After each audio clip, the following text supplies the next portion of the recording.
আপনি দেখছেন news now আমরা জানি কোনটা খবর। सीआईटीयू नेतृत्व ने आरोप लगाया कि सरकार आईसीडीएस वर्कर हेल्पर्स के साथ बहुत पक्षपात कर रही है। एक और उन्हें कम ऑनरेरियम दिया जा रहा है, वहीं दूसरी ओर आईसीडीएस वर्कर हेल्पर्स को अन्य सुविधाओं से भी वंचित रखा जा रहा है। गुरुवार को सीआईटीयू ऑफिस कॉम्प्लेक्स में संबंधित आईसीडीएस वर्कर हेल्पर्स ने आईसीडीएस वर्कर हेल्पर्स को दिए जा रहे घटिया फोन, रिचार्ज के पैसे न मिलने और बच्चों को पौष्टिक भोजन उपलब्ध कराने के लिए अपने पैसे खर्च करने के बाद पैसे वापस न मिलने जैसे समस्याओं को लेकर विरोध प्रदर्शन किया। आईसीटीयू लीडर पांचाली भट्टाचार्य ने सरकार से इस संबंध में तत्काल कार्यवाही करने की मांग भी की है।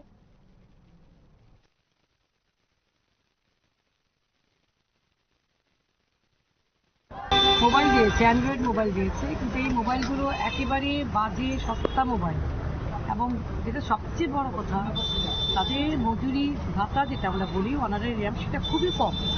সেখানে বলছে প্রতিদিন তাদের সঙ্গে অনলাইন মিটিং করতে হয় দিল্লির সঙ্গে, মানে সেন্টার চলাকালীন।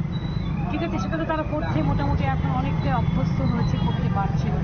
কিন্তু ওই যে রিসার্চ করা, মোবাইল রিসার্চ করার যে পয়সা দেওয়ার কথা, এটা তারা একটা পয়সাও দেয় না, কোনো সময় দেয় না। আমাদের এই গরিব মেয়েদের প্রত্যেক দিন যদি এইভাবে অ্যান্ড্রয়েড মোবাইল থেকে দিল্লির সঙ্গে, রাজ্য সরকারের সঙ্গে কথা বলতে হয়, তাহলে বুঝতেই পারছেন কদিন পর করে রিসার্চ করতে হয়।